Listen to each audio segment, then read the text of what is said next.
अभी आपने देखा होगा कि भारत में भीम मीम का नारा चलता है।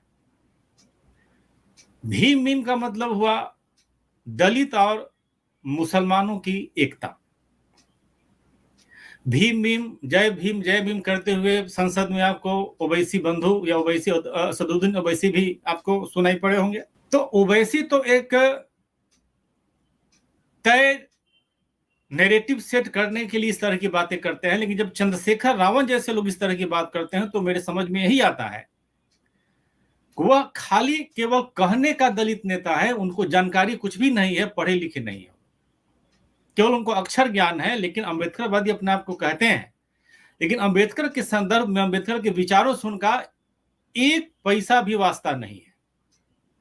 नहीं तो अगर जो अम्बेडकर के विचारों को जानेगा वह निश्चित तौर पर भीम मीम जय भीम की बात नहीं करेगा।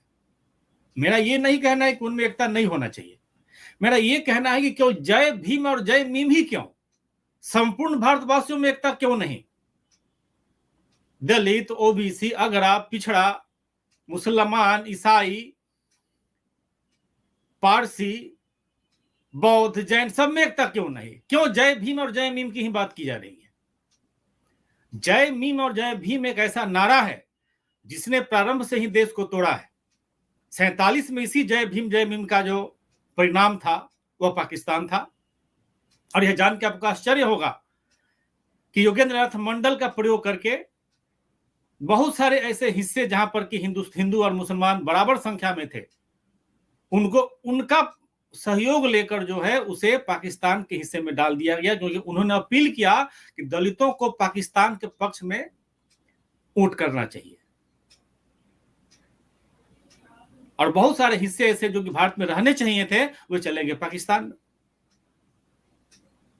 आपको जान के आश्चर्य होगा, जैसे मैंने पहले भी कहा है कि योगेंद्र नाथ मंडल ने हालांकि मुस्लिम लीग के साथ वो गए थे, लेकिन वह यह नहीं मान के चल रहे थे कि भारत विभाजन होने जा रहा है। उन्हें लगता था कि एक पॉलिटिकल स्टंट है। लेकिन जब विभाजन की बात मान ली गई तो योगेंद्र नाथ मंडल को, चूंकि उन्होंने वो आइडियोलॉजी एक्सेप्ट कर लिया था, तो उन्हें जिन्ना के साथ पाकिस्तान जाना पड़ा और वह पाकिस्तान के पहले लॉ मिनिस्टर बने। लेकिन जब विभाजन के बाद वहां के दलितों पर लगातार अत्याचार शुरू हुआ और जिस वर्ग से वह आते थे, नाम शूद्र जाति हुआ करती है बंगाल में, पश्चिम बंगाल में या बांग्लादेश में दलित जाति है, उसके खिलाफ जब नरसंहार शुरू हुआ, उनकी बहु बेटियों के साथ बलात्कार शुरू हुआ, उनका जबरन धर्मांतरण शुरू हुआ, तो अंततोगत्वा जो है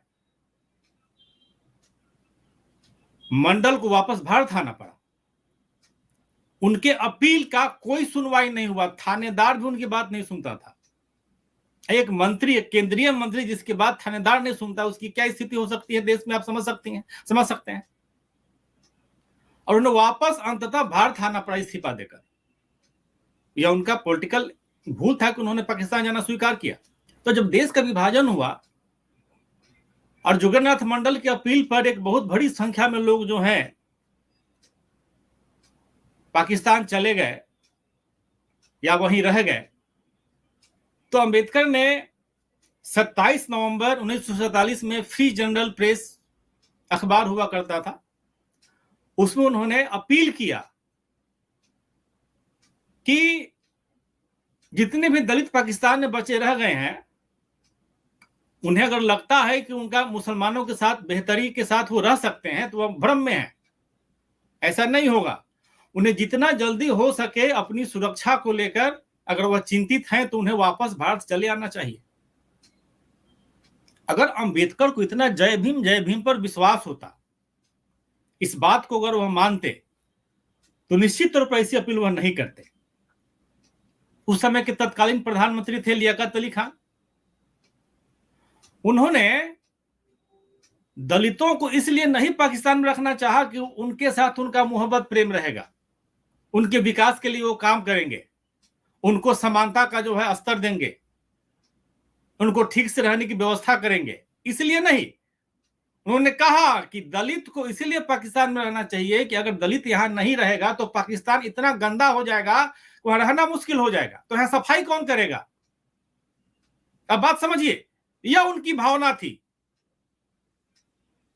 अब वैसे लोगों के साथ यहां जय भीम का नारा लगाया जा रहा है, तो हम क्या कहें? ये तो पूरी तरह जो है मानसिक दिवालियेपन का परिचायक है।